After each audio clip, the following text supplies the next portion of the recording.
औज़ुबिल्लाहि मिनश्शैतानिर्रजीम बिस्मिल्लाहिर्रहमानिर्रहीम। प्यारे बच्चों, अस्सलामु अलैकुम वरहमतुल्लाहि वबरकातुहू। मैं आपका टीचर मुश्ताक अहमद शाह एक बार फिर एक और लेक्चर लेकर आपकी खिदमत में हाज़िर हूँ। हमारी जो क्लास है वो 12th है। सब्जेक्ट हमारा कंप्यूटर साइंस है।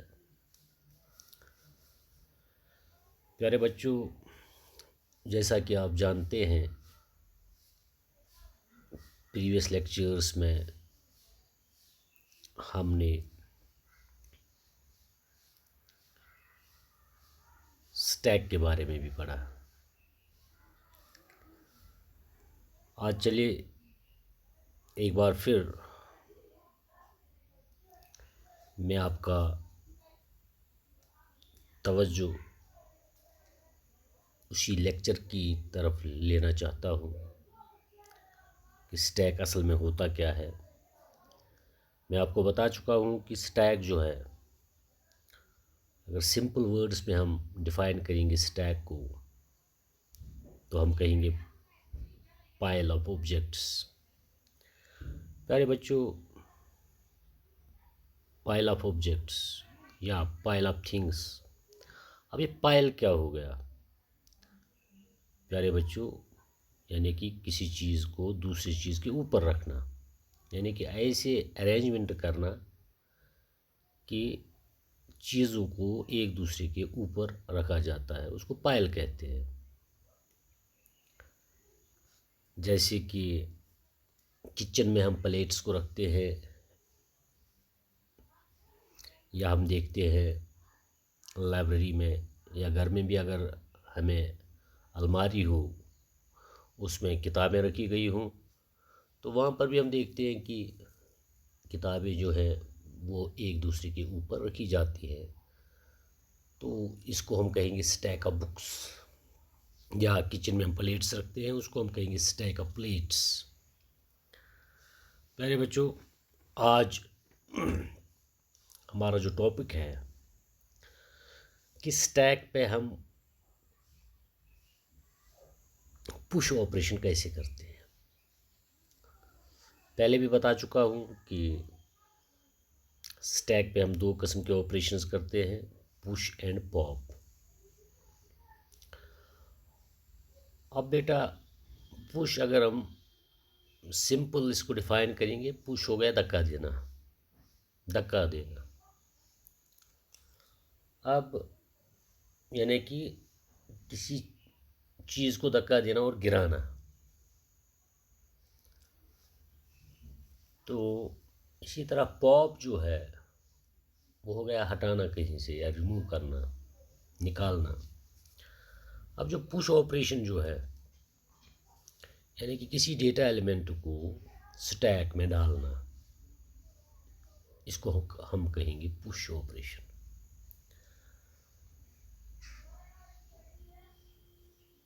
तो इसका हम एल्गोरिदम भी देखेंगे। इससे पहले कि मैं आज के टॉपिक की तरफ जाऊं, मैंने ज़रूरी समझा कि आपको बताऊं कि एल्गोरिदम किससे कहते हैं, क्योंकि ये हम सब जानते हैं कि पिछले अगस्त से हालात ही कुछ ऐसे बने थे कि आप स्कूल नहीं आ पाए, आपका जो तदरीसी निज़ाम है वो ठप होकर रह गया। शायद ही आपको मौका मिला होगा 11th क्लास में ये चीज़ें पढ़ने का। तो बेटा, जहाँ तक एल्गोरिदम का सवाल है, एल्गोरिदम बोलते हैं अगर हमें कोई काम करना हो, उसमें उस काम को करने के लिए जो हम स्टेप्स लेते हैं, जो हम स्टेप्स लेते हैं उस काम को अंजाम देने के लिए, उसको हम एल्गोरिदम कहते हैं। या ऐसे डिफाइन करेंगे, N algorithm is a list of steps. An algorithm is a list of steps written in some human language,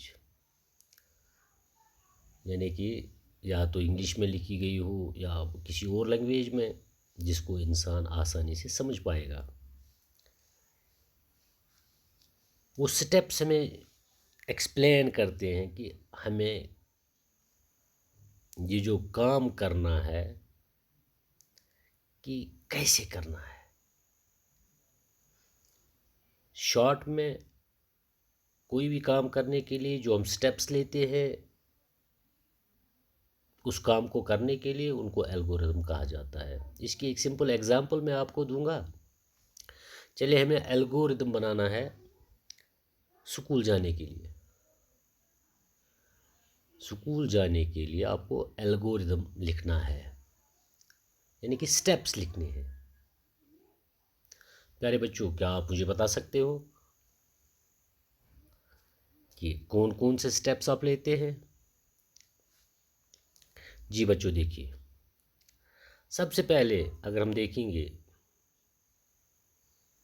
पहला स्टेप जो होगा वो होगा नींद से सवेरे जागना। Wake up early in the morning, ये हमारा पहला स्टेप होगा। अगर हमें स्कूल जाने के लिए एल्गोरिथम बनाना है, लिखना है, तो फिर नींद से जागने के बाद दूसरा स्टेप क्या होगा? अपने दांत साफ करना, ब्रश योर टीथ। उसके बाद क्या स्टेप होगा? उसके बाद जो स्टेप होगा वो होगा नहाना, टेक ए नाइस बाथ। उसके बाद क्या करते हैं हम? हैव ए ब्रेकफास्ट, हम ब्रेकफास्ट लेते हैं, नाश्ता करते हैं। उसके बाद स्कूल बैग्स को पैक करते हैं, पैक योर स्कूल बैग्स। फिर उसके बाद हम स्कूल की तरफ रवाना होते हैं, गो टू स्कूल। ये स्टेप्स है। अगर हमें स्कूल जाने के लिए एल्गोरिथम लिखनी हो तो ये स्टेप्स होते हैं। ये चीज़ हम ये करते हैं, स्टेप्स हम लेते हैं, ये तैयारियां हम करते हैं स्कूल जाने के लिए। तो इन्हीं स्टेप्स को एल्गोरिथम कहा जाता है। कोई भी काम परफॉर्म करने के लिए जो हम स्टेप्स लेते हैं उनको एल्गोरिथम कहते हैं। दूसरे साइड में अगर हम देखेंगे कि प्रोग्राम क्या होता है, बेटा आप सब जानते हैं कि प्रोग्राम जो होता है लिस्ट ऑफ इंस्ट्रक्शंस होता है, यानी कि हम कंप्यूटर को इंस्ट्रक्शंस देते हैं कोई भी काम करने के लिए।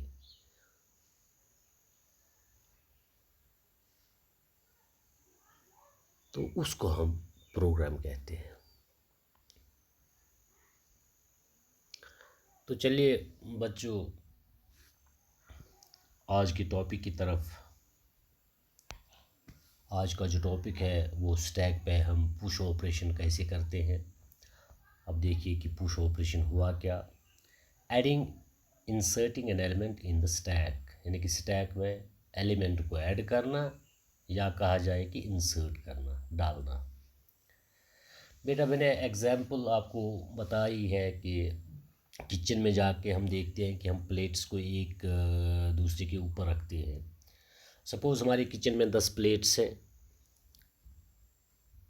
तो वो कम कैसे हम रखते हैं? एक दूसरे के ऊपर रखते हैं। वो जो जिस प्रिंसिपल पे स्टैक काम करता है वो क्या है? वो लीफो है या फिलो है, LIFO या FILO। अब बेटा ये लीफो या फिलो ये क्या हो गया? लीफो का मतलब है लास्ट इन फर्स्ट आउट, फिलो का मतलब है फर्स्ट इन लास्ट आउट। अब इसका मतलब क्या हो गया? Last in first out. बेटा जब आप देखते हैं कि आपने किचन में स्टैक में प्लेट्स रखे, तो अगर आपको प्लेट की ज़रूरत पड़ेगी, आपको वहाँ से प्लेट को निकालना है, तो आप कौन सा प्लेट पहले निकालोगे बच्चों? जो आपने लास्ट पे डाला है। जो आपने लास्ट पे डाला है वही आप पहले उठाओगे, यानी कि उसी को कहते हैं लीफो, लास्ट इन। जो लास्ट में डाला गया है, फर्स्ट आउट, वो प्लेट ये होगा कि उसको हम पहले उठाएंगे, हटाएंगे। First in last out. और जो प्लेट हमने सबसे पहले रखी हो स्टैक में, डाली हो स्टैक में, उसको हम कब रिमूव कर सकते हैं? उसको हम लास्ट पे रिमूव कर सकते हैं। प्यारे बच्चों, देखते हैं कि एल्गोरिदम स्टेप्स क्या लेते हैं। सबसे पहले हमारा जो स्टैक है, पहले देखेंगे स्टैक फुल तो नहीं है, भरा हुआ तो नहीं है, इसमें कोई गुंजाइश है और प्लेट डालने की। यानी कि पहला स्टेप हमारा ये होगा कि check if the stack is full. पहले चेक कर लो कि कहीं तो हमारा स्टैक जो है भरा हुआ नहीं है। दूसरा step, if the stack is full. अगर ये स्टैक फुल होगा तो उसका मतलब है कि उसमें हम कोई और प्लेट नहीं डाल सकते। जब ये फुल है तो फिर और कोई प्लेट हम नहीं डाल सकते। उस सूरत में क्या होगा? Print error message can not insert, यानी कि एक एरर मैसेज प्रिंट हो जाएगी, कैन नॉट इंसर्ट, यानी कि हम इस स्टैक में इस डेटा एलिमेंट को या इस प्लेट को नहीं डाल सकते हैं क्योंकि इसमें जगह ही नहीं है, ये फुल है।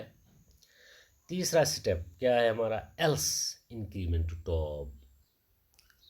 अगर यह फुल नहीं है, अभी खाली है, या इसमें जगह है अभी बची है, तो क्या है, जो टॉप है यानी कि जो प्लेट का आखिरी प्लेट है उसको इंक्रीमेंट करेंगे, यानी कि उसको एक स्टेप ऊपर करेंगे, यानी कि उसमें एक और प्लेट डालेंगे, वो एक स्टेप ऊपर हो जाएगा। उसको कहते हैं इंक्रीमेंट टॉप, यानी कि इसका जो टॉप की जो लेवल है वो इंक्रीमेंट हो जाएगी, एक स्टेप ऊपर हो जाएगी। वो कैसे हो जाएगी? जब हम दूसरे प्लेट को डाल देंगे। Insert element at the top. इस बात का ख्याल रखना है कि insert element at the top, जो हम एलिमेंट को इंसर्ट करते हैं या इस प्लेट को स्टैक में डालते हैं, वो कहाँ से डालेंगे? ऊपर से ही डालेंगे। प्यारे बच्चों, इस बात का ध्यान रखिएगा, जो ऑपरेशंस हम स्टैक पे करते हैं, पुश एंड पॉप, यानी कि इंसर्ट करना या रिमूव करना, दोनों ऑपरेशंस हम टॉप से ही करते हैं, टॉप एंड से ही करते हैं, ऊपर से ही करते हैं। अगर डालना भी हो ऊपर से ही डालेंगे, अगर रिमूव करना हो तो ऊपर से ही रिमूव करेंगे। ये था हमारा एल्गोरिदम इस पुश ऑपरेशन का। चलिए एग्जाम्पल लेते हैं। देखो बच्चों, ये हमारा स्टैक है, यहाँ पर ये एम्प्टी है। जैसे कि मैंने आपको पहले ही बताया है कि जिस तरह हमारी एरे होती है उसमें हम इंडेक्सिंग ज़ीरो से स्टार्ट करते हैं, उसी तरह हम स्टैक में भी इंडेक्सिंग कहाँ से शुरू करते हैं? ज़ीरो से स्टार्ट करते हैं। यानी कि हम ज़ीरो से स्टार्ट करते हैं इंडेक्सिंग, और लास्ट वाला जो इंडेक्स होगा वो हमारा होगा n-1। ये याद रखिएगा, हमारे पास 5 डेटा एलिमेंट्स हैं, 5 डेटा एलिमेंट्स हैं हमारे पास जो हमें इंसर्ट करने हैं, लेकिन लास्ट वाला जो हमारा जो इंडेक्स होगा वो होगा n-1, यानी कि 5-1 हो गया 4। ये क्या है? क्योंकि हम ज़ीरो से स्टार्ट करते हैं। ज़ीरो इंडेक्स पे एक को इंसर्ट करेंगे, 1 पे दूसरे को, 2 पे तीसरे को, 3 पे चौथे को, और 4 पे पांचवें को। अब बात यह है, जिस वक्त हमारी स्टैक खाली होगी उस वक्त हमारा जो टॉप होगा, यानी कि इसकी जो लेवल होगी जो एलिमेंट्स की, ऐसा हम कहेंगे, वो क्या होगा? वो -1 होगा। बेटा क्यों -1 होगा?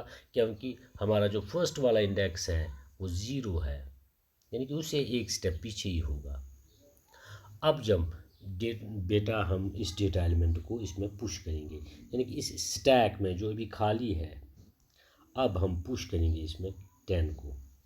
अब जब 10 को पुश किया, या आप जानते ही हैं जो पहले वाला डेटा एलिमेंट है वो कहाँ जाएगा? नीचे ही जाएगा स्टैक में। तो वो किस प्लेस पे आएगा, किस इंडेक्स पे आएगा? वो ज़ीरो इंडेक्स पे आएगा। और हमारा जो ये टॉप है, जो ये टॉप -1 था, वो इंक्रीमेंट हो जाएगा, यानी कि एक स्टेप ऊपर चला जाएगा। अब ये टॉप हमारा क्या बनेगा, 0। आगे बात समझ में? क्योंकि जैसे हम एलिमेंट्स को डालते जाएंगे तो वैसे ही हमारा टॉप जो है ना बढ़ता ही जाएगा ना, सीधी सी बात है। अगर हम ईंट का चट्टा देंगे घर में, तो पहली ईंट हमने रखी, उसके ऊपर जब दूसरी ईंट डालेंगे तो इसका टॉप जो है ना वो बढ़ जाएगा ना एक स्टेप।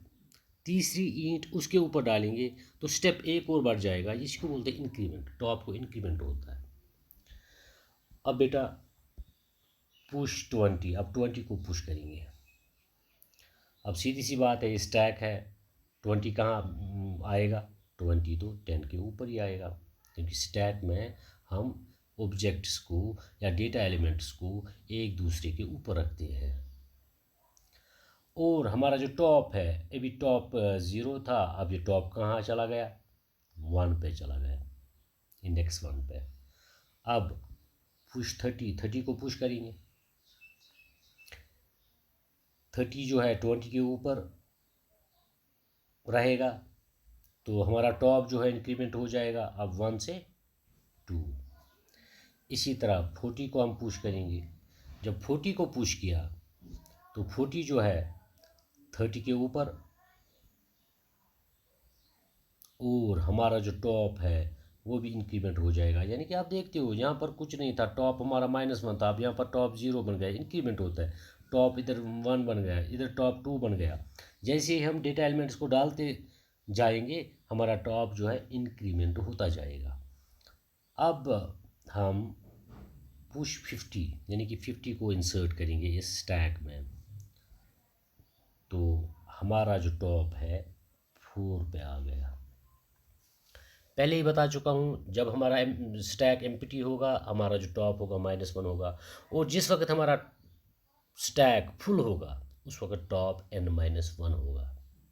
यानी कि n-1, मेरे पास 5 डेटा एलिमेंट्स थे, आप अगर देखोगे 1 2 3 4 5, यानी कि 5 डेटा एलिमेंट्स मुझे इंसर्ट करने हैं, तो टॉप जो हमारा मेरा होगा वो 4 ही होगा। तो मैं इस 4 पे पहुंच गया, यानी कि टॉप पे पहुंच गया। तो जब टॉप मेरा n-1 होगा तो उस वक्त मैं ये कहता हूँ मेरा जो स्टैक है वो फुल है। प्यारे बच्चों, अब जो स्टैक पे हम जो ऑपरेशंस करते हैं, पुश एंड पॉप। पुश हो गया इंसर्ट करना, ऐड करना, तो पॉप हो गया रिमूव करना। तो जिस वक्त हमारा स्टैक खाली होता है उस वक्त हमारा जो टॉप होता है वो -1 होता है, और जिस वक्त हमारा स्टैक फुल होता है उस वक्त हमारा टॉप जो होता है n-1 होता है। यानी कि अगर टॉप n-1 है, हम समझ लेते हैं कि हमारा जो स्टैक है वो फुल है, और जिस वक्त टॉप -1 होगा तो उस वक्त हमें ये समझना है कि हमारा स्टैक एम्प्टी है। अब क्या बात है, अब इस टॉप को क्या होता है, इंक्रीमेंट होता है। जैसे ही हम डेटा एलिमेंट्स को डालेंगे टॉप को इंक्रीमेंट होता है, एक और डाला फिर एक बार फिर इंक्रीमेंट हो जाएगा। तो इंशाल्लाह मुझे उम्मीद है कि आपको ये पुश ऑपरेशन जो हम स्टैक पे करते हैं समझ में आया होगा। इंशाल्लाह अगले लेक्चर में हम पॉप ऑपरेशन को देखेंगे कि कैसे ये काम करता है। अगर कहीं भी आपको कोई भी दिक्कत हो तो आप मेरे नंबर पे कॉल करके बगैर किसी खौफ के, बगैर किसी डर के, आपका जो कन्फ्यूजन है वो दूर करा सकते हैं। तो इंशाल्लाह जल्द ही आपकी खिदमत में दूसरा लेक्चर लेकर हाजिर हो जाऊंगा। तब तक के लिए खुदा हाफिज़।